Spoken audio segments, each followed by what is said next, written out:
एक छोटे से गांव की मिट्टी की गलियों में एक सफ़ेद, शांत और दयालु गाय रहती थी। उसका कोई मालिक नहीं था, लेकिन पूरा गांव उसे अपना मानता था। बच्चे उसे देखते ही दौड़कर उसके गले से लिपट जाते और बुजुर्ग उसे प्यार से गांव की माँ कहकर पुकारते। गाय का स्वभाव बहुत अनोखा था। वह किसी एक घर में नहीं रुकती थी। सुबह होते ही वह गलियों में निकल पड़ती।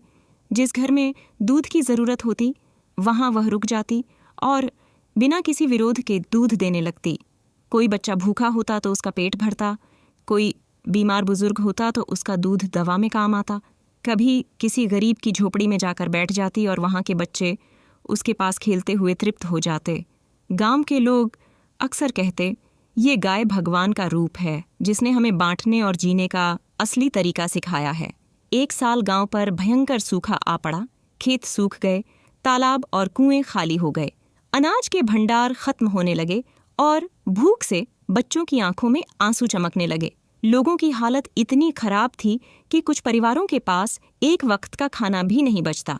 लेकिन उस कठिन समय में भी वही गाय सबसे बड़ी उम्मीद बन गई।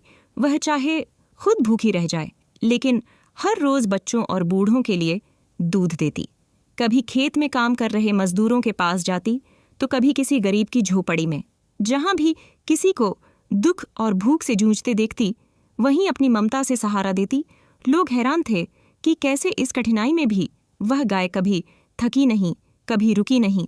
गांव के बुजुर्ग कहते, जब तक यह गाय है हम अकेले नहीं हैं, यह हमारी असली माँ है। दिन गुजरते गए और लोग धीरे धीरे हार मानने लगे, लेकिन गाय ने कभी उम्मीद नहीं छोड़ी।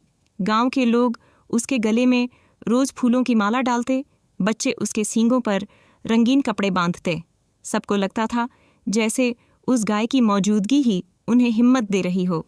और फिर कई महीनों बाद अचानक आसमान पर काले बादल छा गए। पहली बारिश की बूंदें गिरते ही खेतों में हरियाली लौट आई। कुएं और तालाब पानी से भर गए। गांव फिर से जी उठा।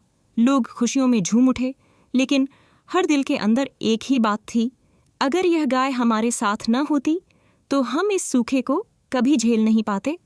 आज भी उस गांव में जब कोई बच्चा पैदा होता है तो उसकी पहली पूजा मंदिर में नहीं, बल्कि उसी गांव की माँ गाय के पास जाकर होती है। लोग उसे फूल चढ़ाते हैं, उसका आशीर्वाद लेते हैं और कहते हैं, देवता मंदिरों में मिलते हैं, लेकिन असली माँ तो गांव की गलियों में घूम रही थी। गांव की वह गाय आज भी लोगों को यह सिखाती है कि असली ताकत दौलत या ज़मीन में नहीं, बल्कि ममता और बांटने के भाव में छुपी होती है। अगर आपको ये कहानी अच्छी लगी तो कहानी को लाइक और चैनल को सब्सक्राइब ज़रूर कीजिएगा।